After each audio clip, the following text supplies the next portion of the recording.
On this week's show, when we spiral through the time warp that is our artistry, what is old often becomes new again. But in this newfound nostalgia's attention span, dictated by the very youth who have spearheaded it, are there senses of a profound renaissance, or will they just get bored and turn their attention elsewhere? We'll discuss that and more with our roundtable discussion panel. Then C.L. Cannon's Indie Connection has fun of its own, playing on nostalgia's ethereal plane, even if it still only seems like clockwork. Speaking of clockwork, in our final 5 minutes, J.E. Taylor shares her 64th book launched just this week with us. So sit down, grab your coffee, and let's get to talking about all these issues and more. Here's your host for This Week in Indies, Joe Compton. Hello, everybody, and welcome to This Week in Indies for Sunday, April 10th, 2022. We've got a great show for you, as always. It's always nice to see you. Everybody's here, and we're rocking and rolling. And it's just another Sunday. But welcome to the show. And we've got a great topic, great panel. As you can see, everybody's here. Say hello to Karina, the procrastinating writer. Hey, Maddie's breaking the fourth wall this morning. And there's Miss Alicia. All right. Welcome, everybody. It's nice to see you all. Thank you for being here. Let's start by introducing ourselves, shall we? I mean, that's probably the best way to get this thing kicked off. So, Ron, start us off, sir. Muted. I didn't do it. I did not do it. You have no volume, sir. Muted? You're You muted. have no volume. You have no volume. Let's. We'll come back to you, sir. Madeline? Hi, everyone. I'm Madeline Dale. I did not mute Ron this morning. He was having fun muting me earlier. I am a fantasy romance adventure. Yes, it is Karma. Author. I actually have my latest book in the background behind me. If you guys want to check it out, you can find it on my website here. But yeah, and I'm excited to be on this panel this morning. Okay. Oh God, it's me. Hi. Jesus Christ. Hi, I'm Nikki Nelson Hicks. I write a whole bunch of different things from different genres, from some horror to whatever. I'll just pull this one. Rumble, if you're into really good fashion, monsters and in the desert and great fun. Rumble's a good read. I am here. I am not as caffeinated as Maddie, but I am here. Nice. Welcome. We're glad you are. Yay. All right, Anita. Hi, I'm Anita Stewart. I write under A.F. Stewart, horror and dark fantasy books here. They're currently wondering what day it is. And just all the wonderful stuff. I also do podcasts between the pages, book chat, and something called Words That Kill. So there you Nice. Awesome. Welcome. All right, Jane. Hi. You all saw this earlier in the promo, and I'll be reading from it later today. I am Jane Houle. J.E. Taylor, sorry. I just gave you my married name. Yes, it's Sunday. So, at least I know what day it is. It's my grandson's birthday. So happy 4th birthday. And I'm here on Go Indie Now. Yes, welcome. All right, Ron, you want to give us another go? Sure. Can you hear me? Yay! Yes. Yay! Good morning. I'm going to get you, Maddie. Just joking. I write fantasy, science fiction, humor. This is my latest book, You Get What You Steal. I also host Indie Mayhem on this very network. I love to garden. I love to eat. I think that's really all there is to me. That's all there is. And you're a Scorpio? I am a Scorpio. I love walks on the beach. No, I don't really. I guess I could have mentioned that I host Talking Indie Mayhem for Mr. Joe and Ron You over here should. too. So could. it's this hand. Oh, there we go. It No, takes it's some time. every other hand. Yeah. It takes some time getting used to. So Yes, it does. I've been trying to add that to things. I'm like, oh yeah, here's another little fancy thing. Like, yay! I've had way too much coffee this morning, guys. How early is it there? Where we're all in different places. So it's 9 a.m. where I am. So It's 11. Yeah, 11 and Central. So It's 1 p.m. here. So. Oh wow. Man. Yes. All right. Well, she's from the future. It's 5 o'clock somewhere, right? Yes. So I mean, there's been all this ranting and raving on Book Talk and about ebook returns, and rightfully so. There's some things going on, and there's been some, Barnes and Noble is getting into the audiobook realm this week. They just announced that this is a couple days ago. I mean, there's so much going on, and it's interesting. But we've talked a lot about all that stuff before, and I mean, even if you weren't here, you were in the chat talking about it a little bit and everything. And if you want to talk about that, we can. If you want to touch on it, you can. But the funny thing that I'm finding is that all of that is not what's getting people over these days. It's I'm seeing Facebook parties coming back. I'm seeing newsletters being touted because newsletters are the big thing again. And for a while they weren't. And so it just rings to the old adage that what is old. Yeah.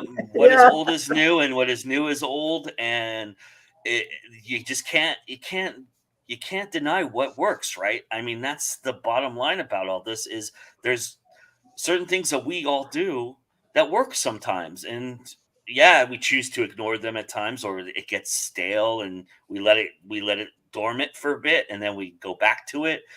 But I mean, so I wanted to kind of get your thoughts on what you're doing now that is old and new, and if you are kind of feeling the same vibes that I am, and kind of seeing that happen, and where you're at with what you're doing.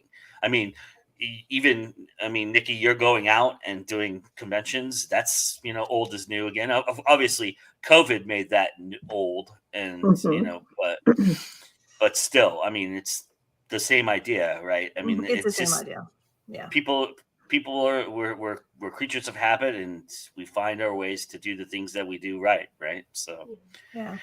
I mean, what is everybody doing out there that you're doing now that you weren't doing like 4 months ago, or 5 months ago, or a year ago? Is there something out there that you guys are doing? I mean, I know you guys all just did it. Okay. I just started doing Instagram again. I haven't done it in years that I was aware of. I think I had some connections with maybe my Facebook page, not, and I haven't been posting there quite as much because I've got the readers group now. But yeah, Instagram. And this weekend, my sister-in-law, who's in, my normal space was telling me, that and TikTok and are really where they're getting more of their people signing up for things for them.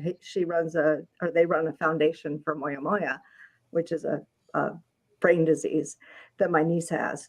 And they're saying they're getting more views from those spaces than even Facebook these days. So it's weird to hear other business channels than writing, notice the different trends as well. Mm-mm. Interesting. Mm-hmm. Don't all jump in at once. I'm buying more physical books than I have in a long time. Yeah, my husband's hating me because I'm like, we need more bookshelves. And I'm actually like, I'm actively going to garage sales to look for bookshelves right now because I have so many paperback books. And then also, like, I know Karina mentioned over here in the chat that she's using Pinterest again. I am too. I've actually been playing around with ads on Pinterest, and I'm really surprised that they're doing somewhat well. I mean, It's impressive because I was like, oh, here, let's just experiment with this and see. Yeah, So, yeah. That's Pinterest, awesome. Pinterest dumped all its stupid stuff and went back to just being the shopping platform that it is. So I've been doing Pinterest, but for my graphic designs and not my books.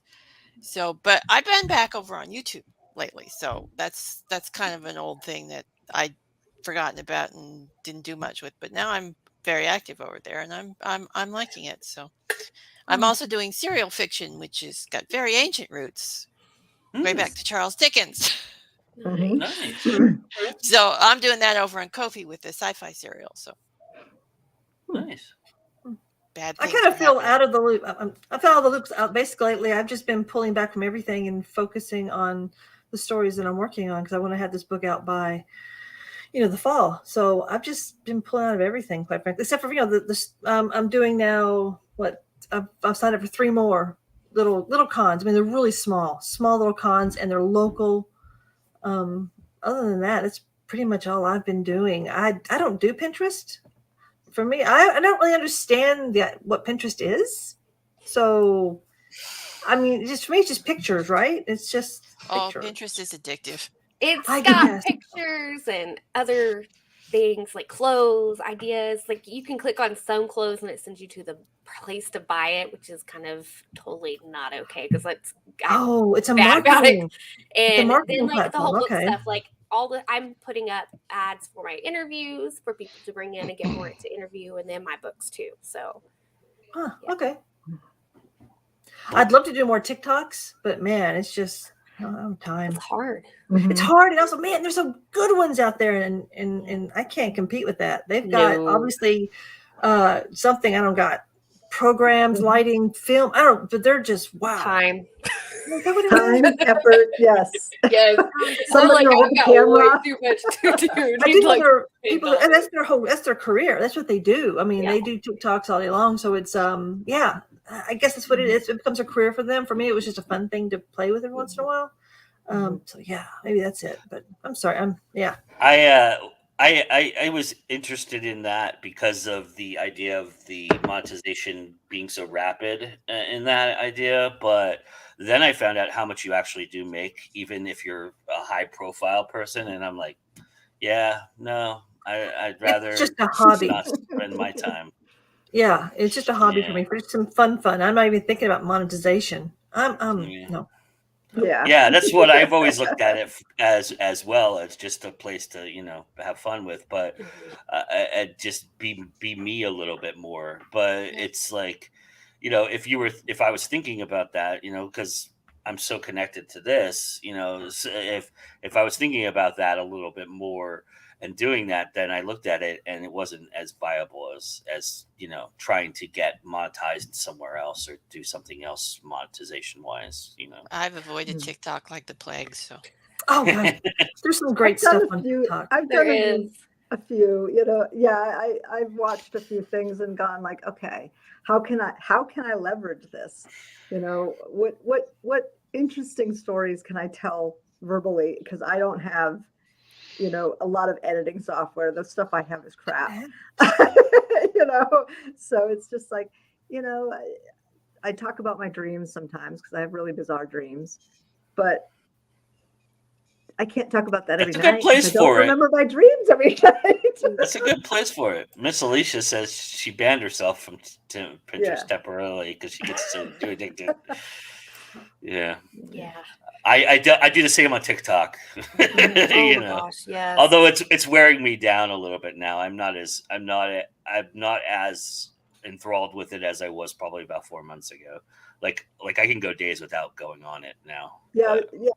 You have to, in order to get the audience anywhere, you have to do things consistently. Constantly. Yeah. And I am very I got time for inconsistent. that.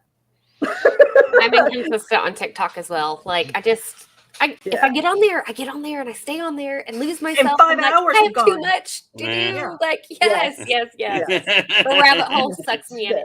every time. Yes. Mhm. Yeah. Well, How about? I was gonna The say, how only- about you, Ron?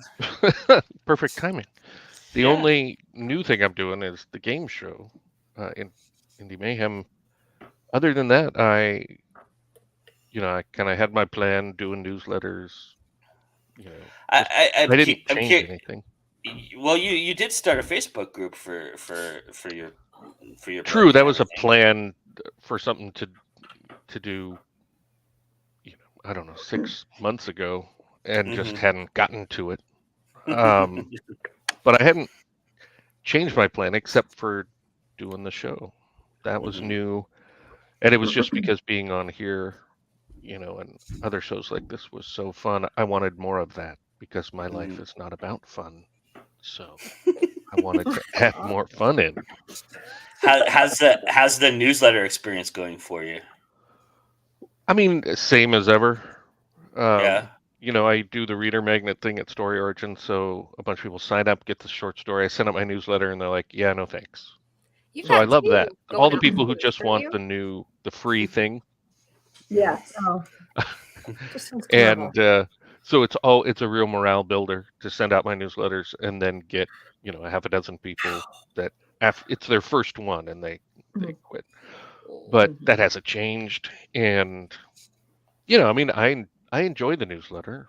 I like all the parts of this business. I enjoy all of them mostly, to some degree.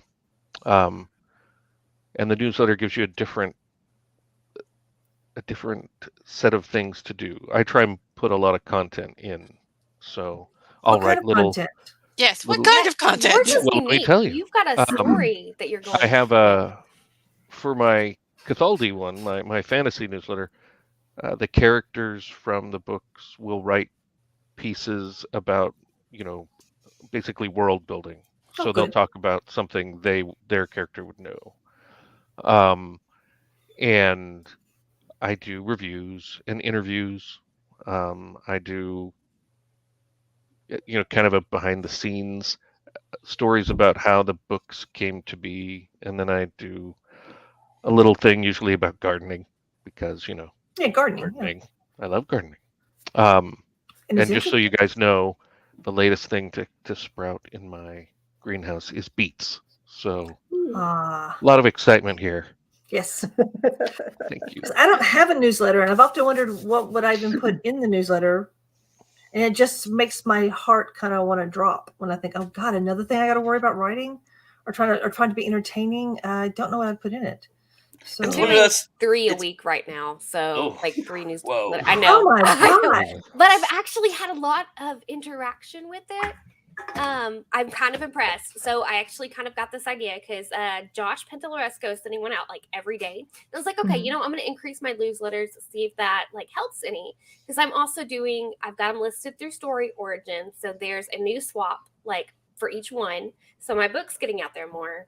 And I'm not just focusing on talking about my book. Like I'm giving them tidbits about like what's going on in life and like anything crazy, like even stuff about my son's soccer game. Like it's neat. Like they're enjoying that. Like it's kind of giving them another view into like the person behind the book. Yeah. It helps you to make your brand. They can connect with you as a human being. So you become more of a remember your name. They know who you are. And people don't remember the author's name. I've had a couple people like respond back, and like some of them even sent me like Christmas cards and stuff over Christmas and everything. So sweet. Yeah, and I love it. Like I know it's a lot of work, and some days I'm like, oh gosh, it doesn't get out to like almost not midnight because I'm asleep by then. Let's be real here. I'm a mom, but like 10 o'clock. So I gotta do this.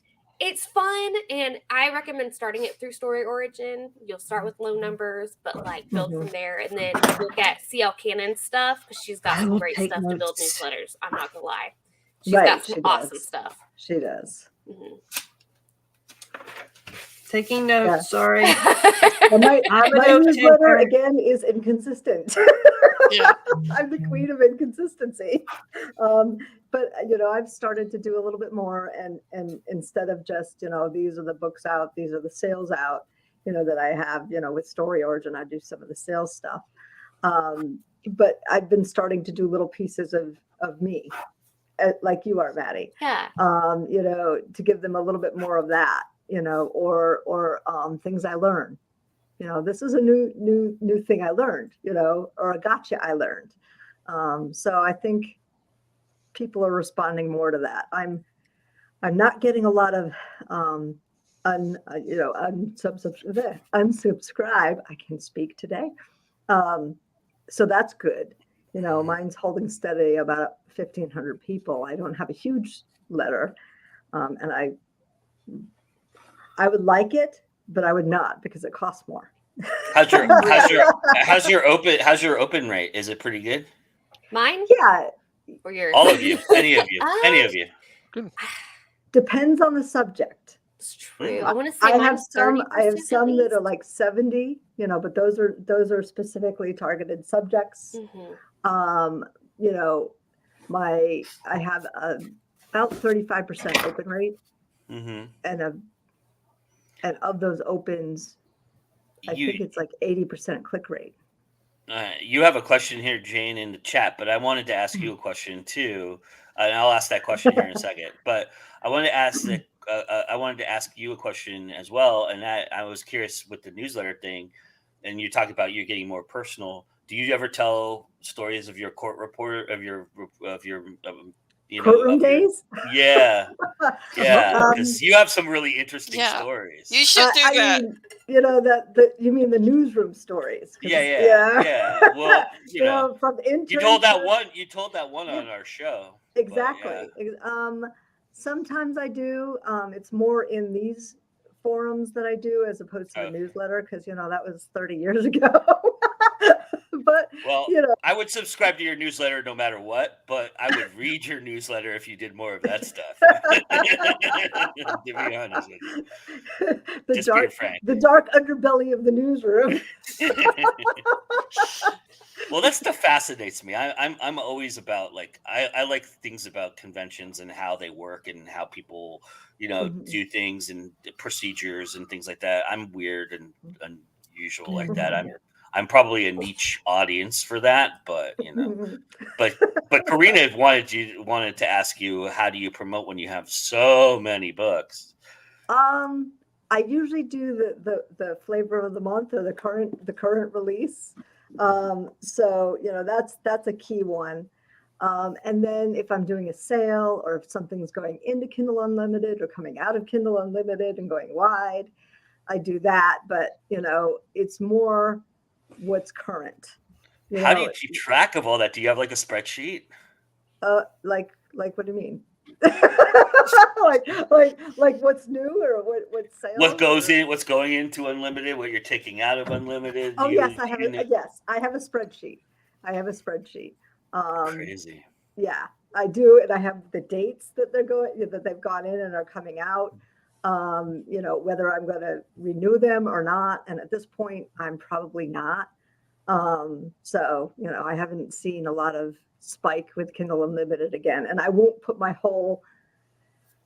I learned how painful it is with 64 books to put things, going all in and all out. Mm-hmm. It's days of updating on all the sites. And I did, the last time I did that, I looked at my husband and my in-laws at dinner one time, and I was exhausted from moving things around. And I said, do not let me go all in or all out again. Sorry for the Kindle Unlimited people, but it is a pain. And I don't use, like D2D aggregator. I go direct to Amazon, to Barnes & Noble, to Kobo, to Google Play, and to iBooks directly. So it's not just, Amazon and Draft to Digital that a lot of people do, or Amazon and Smashwords, which now Smashwords is merging. Right. So it's a lot.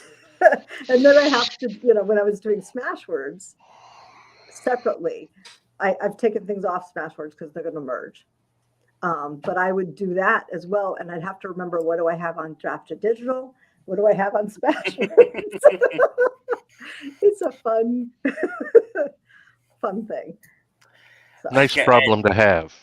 Yeah, for sure. I mean, and then you have to think about all the marketplaces that you have to hit too, right? Like you're just talking about in America, but then you got the Canadian page, you got the German page, you got the Japanese page, you got the Mexican page, you got the Indian page, you got this page, you got that page. and on and on. And people don't realize you have to do all those on your own. Amazon doesn't do those for you. Right. And exactly. And, you have to, I have tweets that are scheduled. So I have to go back and go, oh, crap. What says it's in Kindle Unlimited? Take it out. Put something else up. Or it says it's wide. Now I have to take all the different places off. So it's a lot of work. I do them separately because in some cases there are advertising opportunities that are, especially with like Kobo, that are uniquely to those that upload through their site. So I wanted to touch upon that because right now what is new is everything you can do for free, right? Book talk, newsletters, Facebook parties, and all of this we've said, as it's free money-wise. Monetarily, it's free, but time-wise, it is absolutely a suck, right? It's consuming. It's a 24/7 grind, right? Yes. To do all of that and to do it well, it's even a bigger grind, But whereas ads were they're grind, and you still have to create them and everything. But once you get them running, they just run on their own. They're automated. They do their thing. You have to tag them. You have to do all the right things to them, and there is work behind it. I'm not saying there isn't, but it is. You can manipulate it to where you can get it as a fine-tuned machine and keep it going, but it costs money. So is time more valuable or is money more valuable at this point for an indie? Do you feel like it seems like to me time is or money is more valuable for people right now because time is people just seem to not care that they have all this time to do all this stuff. I don't know. People always ask me how I do my things. Well, how do these people market their books and, make hand over fist for them? I mean, I can't imagine. I have 2 books. I can't imagine the amount of time it's going to take me to promote all that, and do all that. It's crazy. Time is my precious thing because I work full time. I have a full-time day job that's 40 to 50 hours a week, Monday through Friday. So that leaves me precious few hours. So as my husband has said before, when I was toying with getting Photoshop just to play, he's like, well, where is your time best spent? Right. And your skill level best spent. And I'm like, oh yeah, that's writing. I play in GIMP, but I am not a Photoshop connoisseur. I couldn't make this, so. That's great advice, though. Yeah. Oh, yeah. It's, time. Because, again, I work a full-time job. Just recently, my day job got a little crazier, and I was asked to take on more hours, which I did, and it ate more and more, not only into my time, but also into my psychic well-being. I was exhausted. I could not do anything. And my therapist was the one who did suggest, think about this. Where do you want to spend your energy? Because there's a possibility they may ask me to take this particular gig over full time. No, I'm already preparing it in my head when they do ask me, hey, you want to take, no, thank you for the opportunity, but no, thank you very much. Because it's just, it eats you up, not only time-wise, but just psychically. I have no energy afterwards to do anything. So no, for me, it's time. Money. But time, you can't ever get time back. You can always make money. You can't make more time. Right. I agree. I have plenty of time. I want lots of money. Well, the free stuff is not new to me because I've been doing that for like forever. So, I mean, I've already got the time booked and marketed and scheduled and everything. So, yeah, the more money I can save means the more I can spend on ads and editing and the rest of it. So, yeah. And you're a prolific writer like Jane, and you put out 2 or 3 books a year, as seemingly. So scheduling time also involves the writing aspect of it as well, right? So, is it key is to get it automated enough to where it runs on its own kind of idea, and then you can use the time more wisely? I've kind of like blocked it out into days. Like Monday's the stuff for the videos, and Tuesday's the stuff where I go down the YouTube rabbit hole, and because that's the day when all my favorite YouTubers post their videos for some reason. So it's like, yeah, I get no work done on Tuesdays. And Wednesdays I usually do some writing. Like the weekends is when I usually do the writing anyway. But now I've got to put the new job in there somewhere too. So yeah, it's been fun the last month. Yeah. But yeah, I'm finally getting the hang of the new job. So good. Yeah, that's good. What ads work for you all? Karina wants to know. Right now, I don't think. No. I'm doing the Amazon ones. I gave up on Facebook. I do Amazon ones as well because I have never figured out how to do Facebook ones effectively without draining my bank account. Yeah, I do BookBub ads sometimes as well. They're not as effective for me because the budget, you really need a bit of a higher budget for BookBub ads. But I get out there a little bit with them, get some visibility. Sometimes I get a click or two. So, and I never spend much money with BookBub ads. So, you know. Have you, Jane, you just said you were getting back into Instagram. Have you looked at their ad stuff? No, I haven't looked at their ad platform. You know, I did, in talking with my sister-in-law last night, she mentioned, and I'm going to have her show me before she leaves, this utility where you post things and it'll send it out to everywhere. And I'm like, ooh, yeah, I'm doing singular posts as well. So it's you know, it is time consuming. The only one I have that's automated is, you know, for Twitter. But I'm like, oh, I would love to do that and have, you know, do a video or do something like that in one place and say, I want it to go here, here, and here, or schedule it here, here, and here. So I've got to have her check out later.com. That's what I use to do a lot of that. And it's low cost, but like it's helps a lot because you can do 6, I think. I don't know. Hold on. Yeah, I use some of the apps on IFTTT. It's the 3 T's, I think. Okay. If not now, I don't know what it is, but it's an INF and a bunch of T's. And they have apps where you can post things like I post on Pinterest, it automatically posts it over to Twitter, stuff like that. Yeah. That's what she was saying, you know, with YouTube and Facebook and some of the other. And it's all free. And, there's a pro thing. TikTok. Well, I can tell you for what I do and everything that Google ads have been really, really great. They're cheap. They get more clicks per you know, per I don't know how they describe that, but they get more clicks. My click-through rate is so much higher now, or lower, whichever way you want to look at it. And click-through rate is higher. Right. Yeah. And it's very, very affordable. And I will say that it is increased engagement tenfold for this channel and for things that I'm doing outside of this channel. So it's engagement wise, I can't beat it, but I don't know how effective it would be for ads because what I'm promoting isn't ads. It's more of content that I'm promoting and things that I'm doing that I'm promoting. And that has been very effective for me in terms of Google ads. Engagement has gone up, like I said, so it's very nice. Karina says she posts on website, share everywhere there, and then traffic coming back to your website. You know, again, another old trick, you know, that is new again. You know, my blog goes to my website, and it's on the first page. So. Yeah, my posts on my website automatically get sent out to my Facebook page and to Twitter.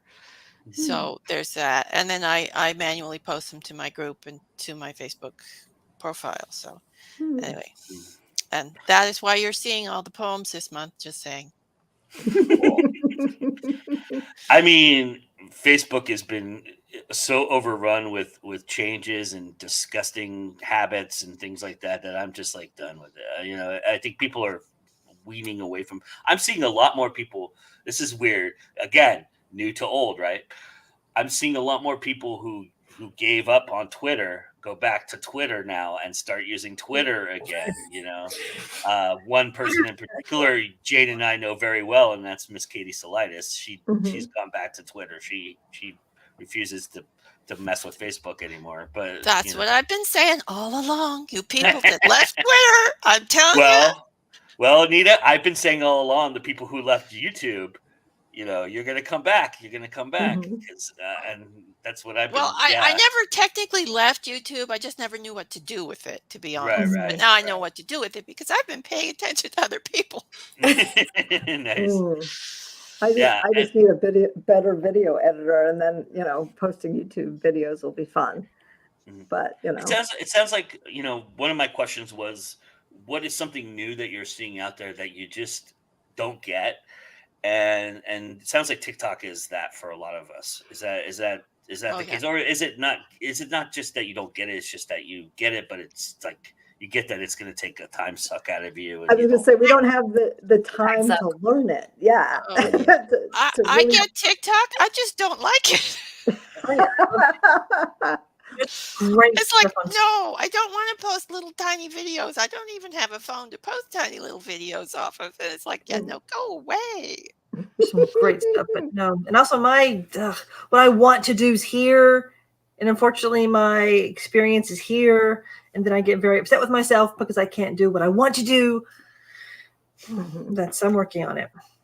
Yeah, for me, it's been Twitch. Twitch is like, I know it. I understand it. I get it. But to put the effort into it is like, oh my God. It's like it's like another full-time job on top of another full-time job. And Twitch it's like and Discord. What's I I love Discord. What the hell is it? Oh, it's kind of like Facebook, only better. Okay. Because Discord basically you join a server. It's like Facebook groups, only it's better. You join a server and you've got all these people posting this and that and whatever, and you get little notifications, and it's lots of fun. I mean, I don't actually post a lot there, but I lurk. I lurk at everybody. Oh, that's how my son pretty much communicates with me, is through Discord. When he wants to send me things, he's through Discord. Yeah, and I have a friend. I'm in so many author servers over there, just lurking. I gotta go do that then. I gotta check it out. But again, so. I think I may be if any of you are on Discord, I may be in one of your servers. I'm just saying. Yeah. I think I'm in Joe's. So. And Twitch used to be primarily just games, but now it's not. Right. Yeah, Twitch confuses me.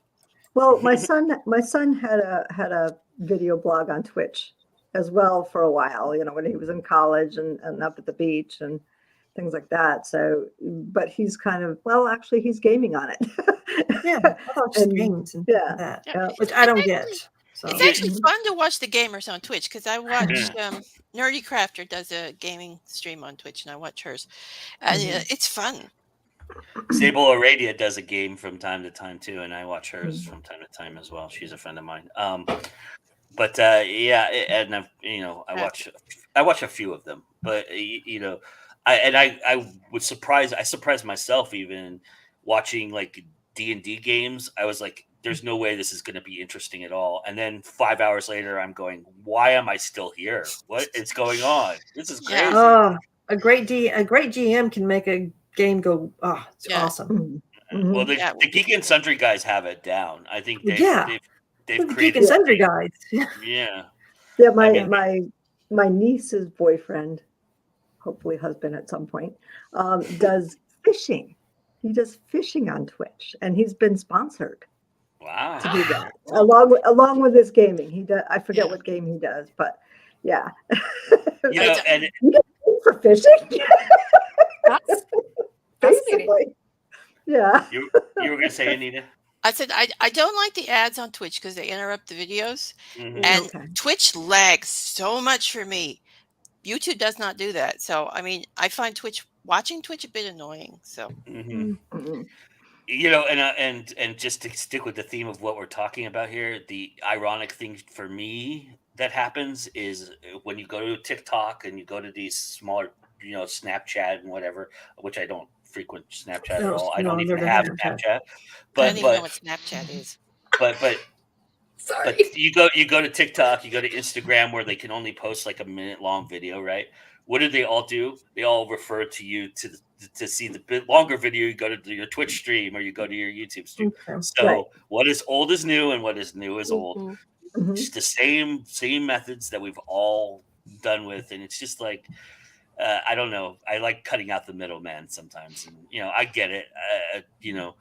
To get some of those people over to here, I'm gonna have to do a minute-long cut of my video to bring them over. But it's just like, ugh. It's annoying. I'm with you on that. Like it is, because I've tried doing that and I'm like, I don't want to spend the time doing this, because like it's just they only get the snippet, and I'm like, Yeah. Yep. so.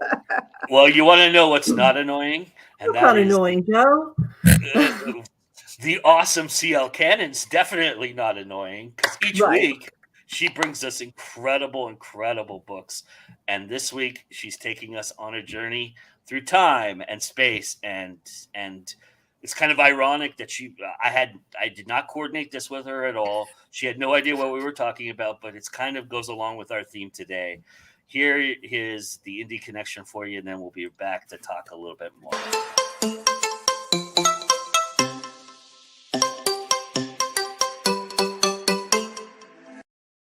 Hey guys, CL Cannon here from Fiction Atlas Press, bringing you another Indie Connection. This week I'd like to tell you about some indie books that you might enjoy if you're a fan of Clockwork Lives by Kevin J. Anderson and Neil Peart. The first book I have for you is called Successor of Magic by Jonathan McElhaney. Neva never knew of the world as it was in the days without magic, or the before time when it was held by even the most audacious of wielders. The scars of a past misuse of what has now become a limited resource still etch their way across the county. Strongly regulated by the Cerritor Authority, the use of magic has become both a rite of passage as well as a closely guarded privilege.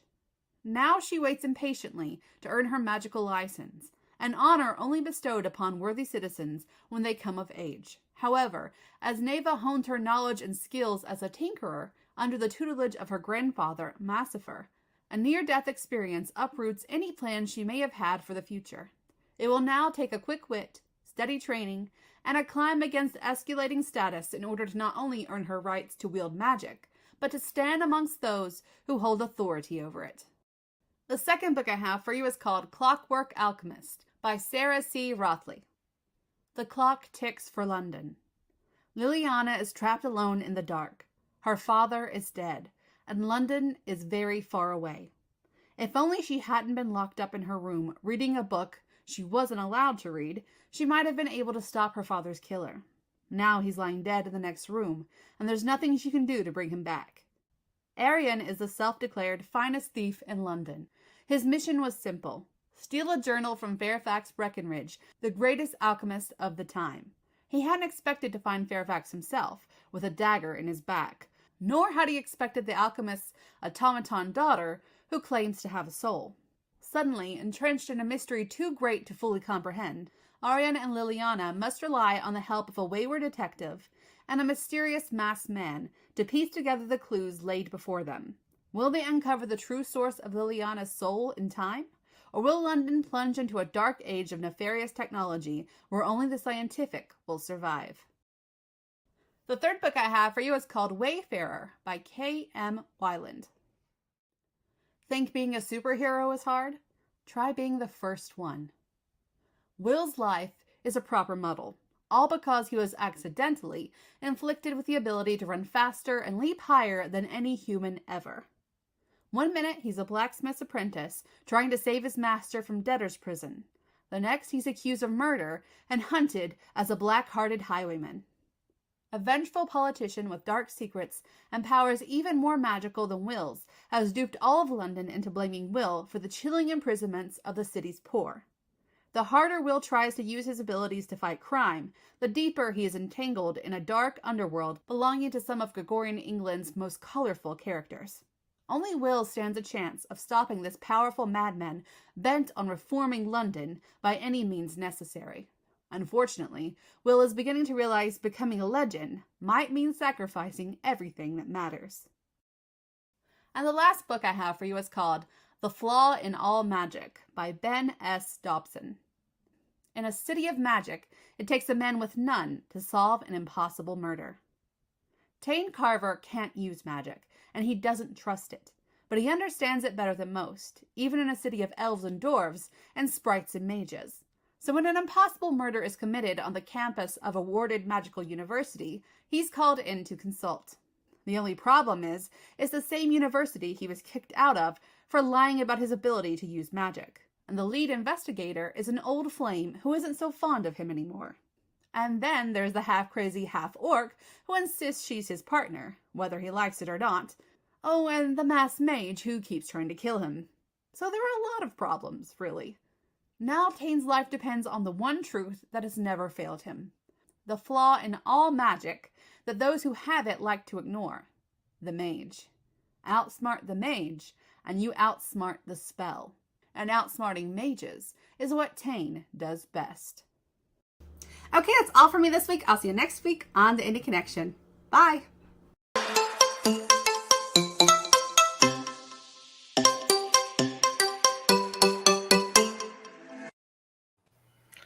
Thank you to CL Cannon, as always, for that. That's an awesome, another one of those great indie connections. It's been fantastic. Thank you so much for doing that for us. And it's great that we get to do that each and every week. Everybody go check out those wonderful, awesome books, and check out everybody here too as well. I've got all their links in the description for you to go check out their website and a book or two of their of what they're doing out there. So go check those out as well. Please, help. We'll do it the old school way. Help everybody out and buy a book, right? So, Karina says, like Joe says, having the time to learn something new, you need to know it's going to be worth it. Exactly.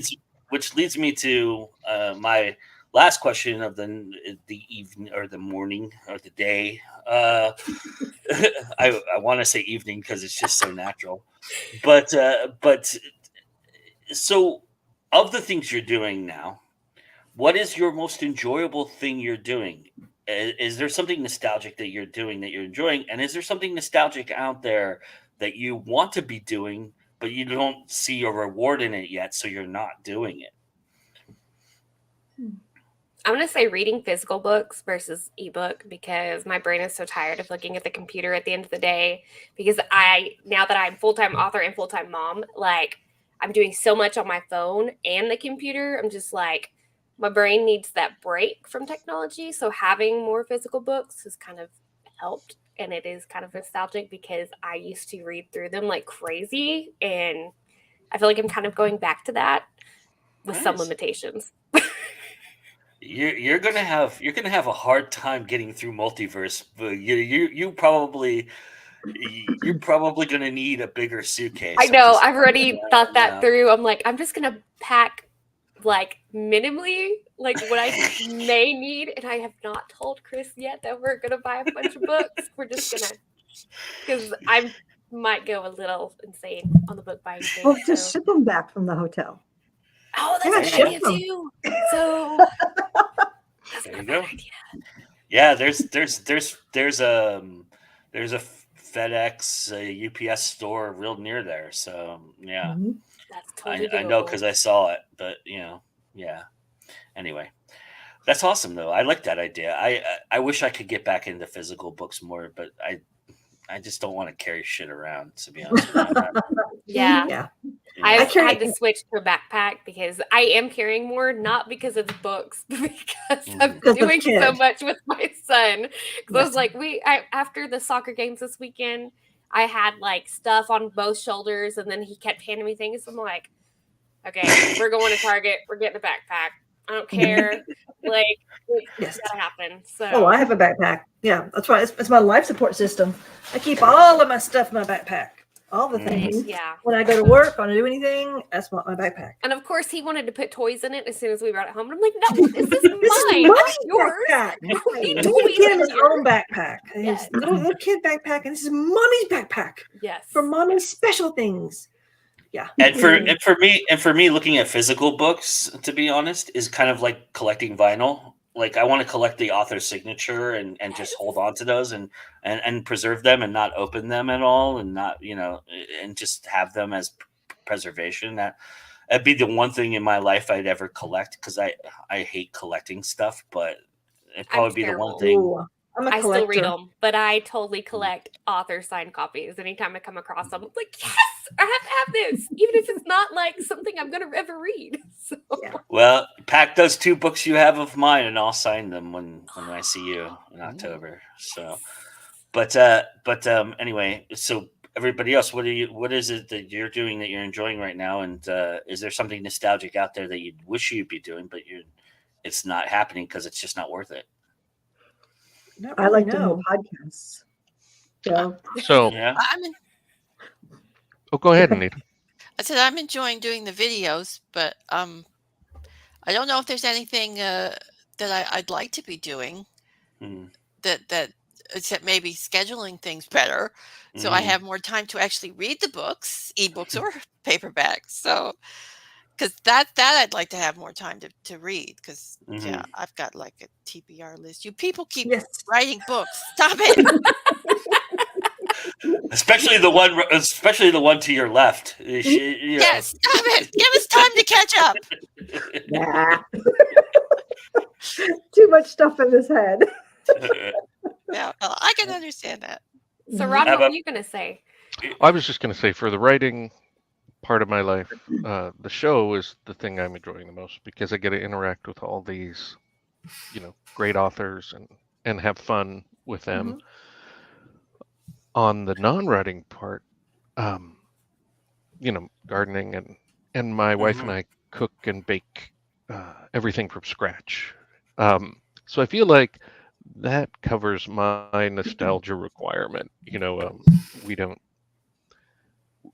When I first started cooking, it was always about finding shortcuts, and now it's like we want to do everything the worst, longest way possible. So that seems very frontier-like. It does, I think. It's probably more nutritious for you too.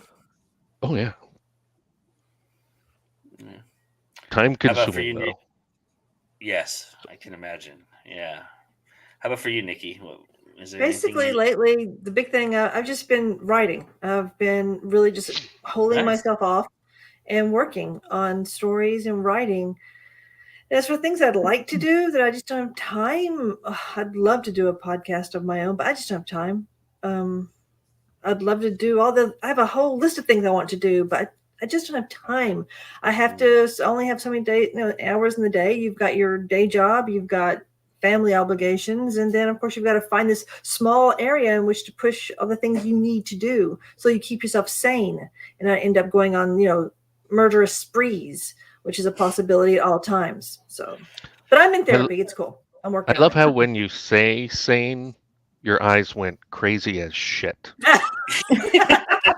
Saying, I'm sane. I truly am. I've got a piece of paper and everything. Yeah. How about for you, Jane? Well, I love doing the podcast. I do Spilling Ink, at least twice a month with Katie. Now, it used to be every weekend, but with the full-time job, weekends are the only time we get to hang out with friends and family. But I love doing those. In the beginning of writing, I was doing a Friday interview blog for writers and stuff. That was fun. It was a lot of fun, but I kind of fell off of doing that. It had standard questions for everybody. And nice. Yeah. Cool. The writers aren't coming to the blogs anymore. I know. I've got a book blog.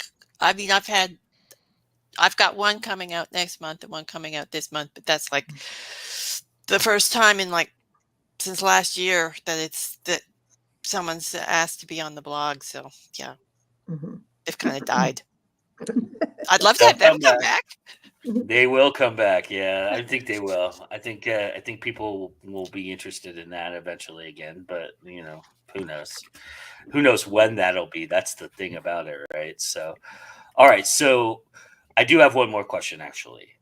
There you go. Karina says, "Give me the blogs." Yeah, well, my blog is still out there. If anybody wants a spotlight or an interview, I'm just saying. Yeah. Go do it. Go to Avalon, everybody. No, not that site.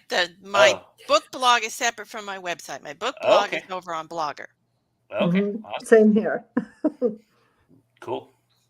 I apologize. I did not know that. Okay. So. Well, now you do. But so I do have one more question. So if somebody was to watch this and that we've overwhelmed them with things and stimulus to go after, what's the one thing you think you would tell them to start with now, right at this moment? If they were to get going, where would you say put your attention to right now? They should go buy all my books. That's what I would say. And it's from the heart. What would that do for them, Ron? I don't care. Very well. But it is what I would tell them. I think I would recommend just being like interactive with your readers, whether that be through a newsletter or through social media. Like utilize where you have more interaction to get yourself and your books known. Yeah. You're talking about like a new writer, someone who's just written a book. Yeah, that's what I took that as if you're talking to a new writer. So I was like, now they're willing to market it, like a marketing thing. Yeah, basically that is find your tribe, find the people, and just make connections. Do these kind of things. Start small. Don't think you're going to end up in Comic-Con. Start small. A lot of libraries look for writers that they want to do those small cons, whatever. Just start small, build your community, and work your way up. Yeah. Do the newsletter. Get the newsletter swaps. I gotta get a newsletter. Interact with the other authors. Interact with readers, but don't interact with readers like buy your book. Interact with readers as a reader. Mm-hmm. Yeah, be authentic. Yeah. Absolutely. All of the above. and be genuine. Oh yes. Wherever you are, be genuine. Cool. So I'm never going to do that. Ron will never do this. Never going to be genuine. Oh, come on, Ron. Ron's humor brings them in. It better, because that's all I have. Unless they stop by my house for cooking. I mean, if I was close enough, I would be there every day. Not gonna lie, I would never cook again. Yeah, you're lucky I don't live in Tacoma. Is all I'm saying. Like, hey, Harrison, we're going to Uncle Ron's house. He's gonna cook dinner tonight. Yeah, I would. Yes, I would be there every day, eating and enjoying it. All right, I don't want to go crazy with this, but last night we tried a new skillet cornbread. Ooh, a cheesy cornbread is so good. And then we've made lots of different cornbreads, but this is the best one. Everybody who had it was like, "This is the best one I've ever had," and we had it with a white chicken chili. It was a pretty nice night. Yeah. Say it slower, Ron. Say it slower.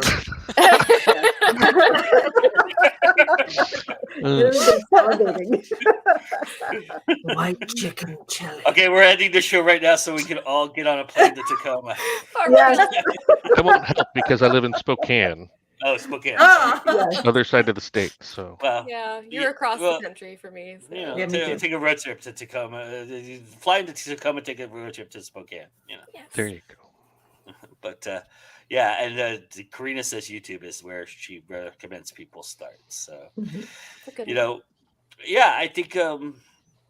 Look, it's what you all said is old. It's old school. It's how we've known how to do this and brought it about. And for as much as and I'm appreciative of Book Talk and bringing people to. I mean, they basically saved Barnes and Noble. I mean, at least that's what Barnes and Noble says. But it brought people of that generation, of that ilk, back to reading and to writing and all the things that we love, that we've always loved. But what ultimately keeps them there is the things that we know as fundamentals for what we do, and I think that's important. I think being old is new all the time, and being new is old all the time as well. So I think, you just have to adapt is the key, right? And balance, right? So I mean, Balance. that's I you know, focus on being old all of the time. yeah. I think I'm probably the oldest person here. So yeah, okay. I don't know. I Well, think I am. let's not compare that. Let's just tell everybody where they can find you Well, and enjoy being part of the nostalgia with you. So, Nikki, tell everybody where they can find you at. And what you can got. go to my little website down there. You can find all my stuff there. All my stuff's on Amazon. You can find me on TikTok, Facebook, Twitter, Instagram, all the things. Look for either Nikki Nelson Hicks or Nick Cubed, NIKCUBED. And that's pretty much, I'm everywhere. Nice. All right, Anita. You can find all my socials and my books and all my other stuff on my website, afstewart.ca. And this weekend, you can also find me over on YouTube doing CornCon. And be sure to check out our panel we did on Saturday, the Great Fantasy Bake Off, if you want to see why we were discussing Tyrion Lannister and pancakes. Ooh. And also, I'll be dropping a new poetry book next week, so be sure to look for that as well. Nice. Nice. Awesome. All right, Maddie. Well, you guys can always find my stuff here. I've got to do some updating to add some more of the YouTube stuff going on because, as you guys I've mentioned earlier, I'm now hosting a show for Joe, and we're going to be talking Indie Mayhem on it. But my books are published widely. I have links to pretty much all of them on the website as well. If you'll go to my bookstore on my website and just click your favorite store, and there to be.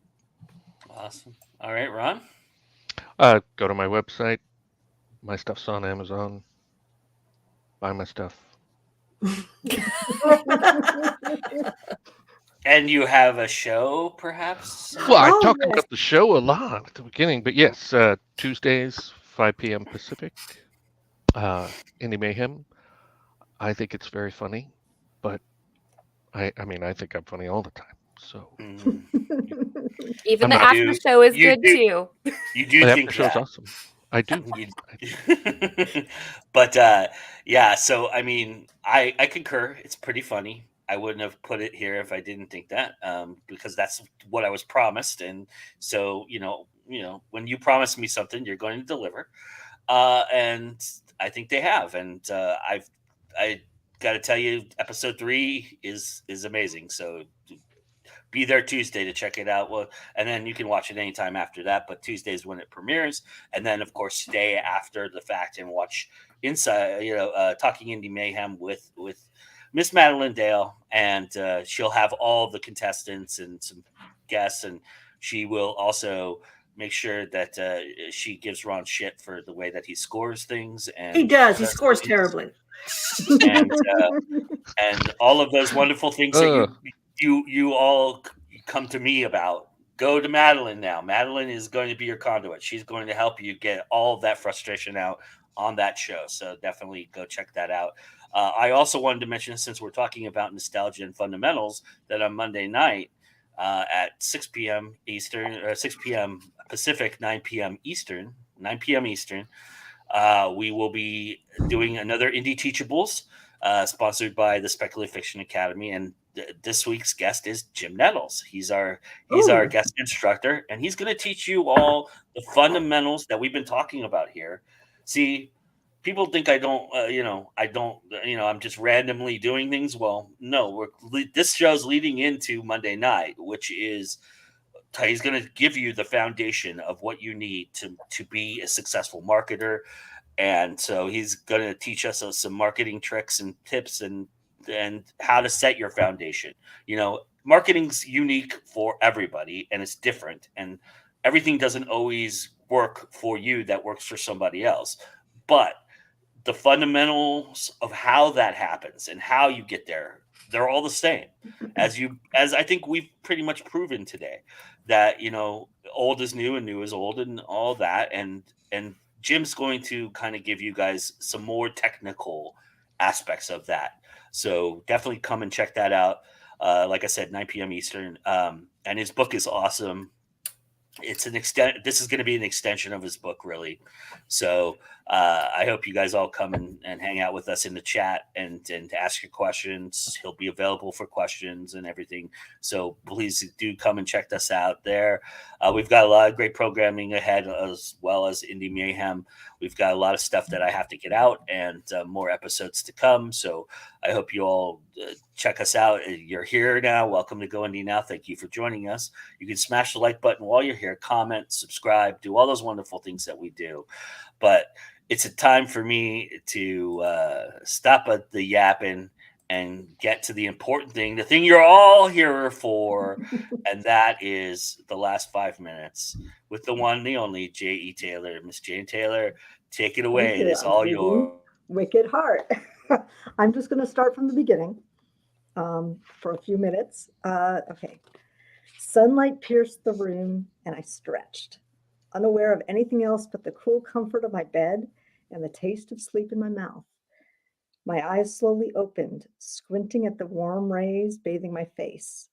Instead of turning away, I let the warmth spread over me as my eyes adjusted to the brightness. But the sunlight wasn't piercing like usual. It was streaked in a haze. I blinked at the blood covering the double window just beyond my nightstand, and my heart lurched.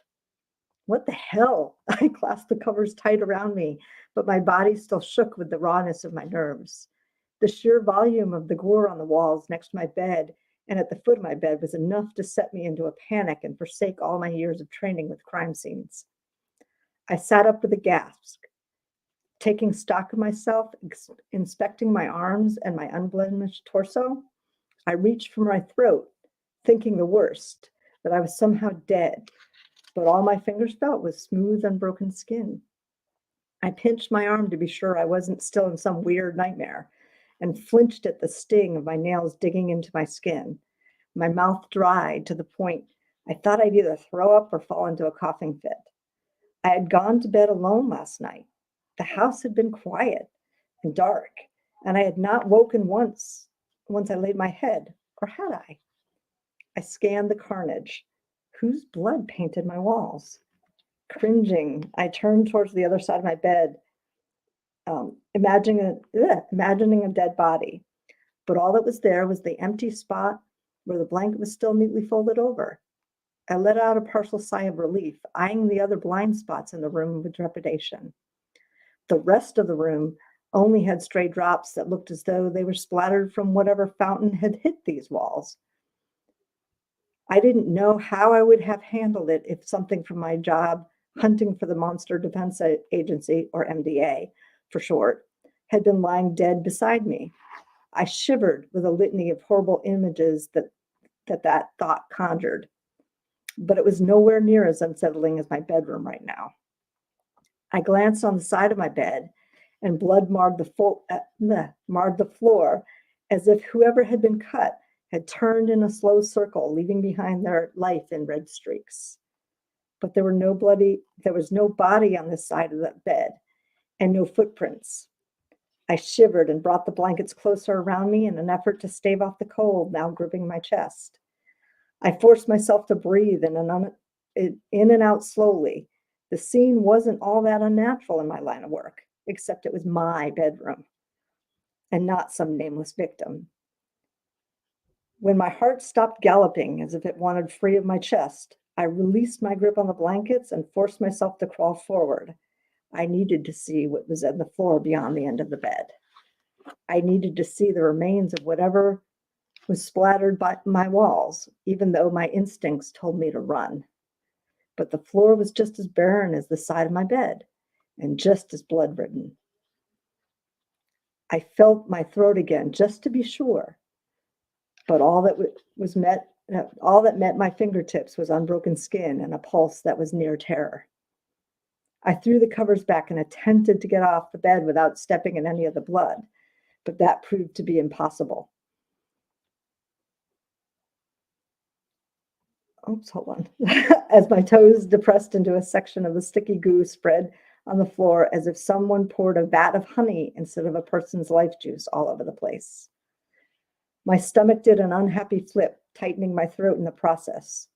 The cold tackiness sliding between my toes meant that this kill, whoever it had been, was done early enough in the night for everything to coagulate. The stench of iron overwhelmed me, and I gagged. I made it into the bathroom and shut the door on the mess while taking deep, cleansing breaths. I glanced around the clean and tidy bathroom for any sign of an intruder, but not a damn thing was out of place. Closing the lid of the toilet, I sat down, lowering my head between my knees as a high-pitched buzz attacked my ears. My vision swarmed, and I forced myself to breathe slowly. All I needed now was to hyperventilate and pass out. And that's the end of my time today. And it's always time to go indie now.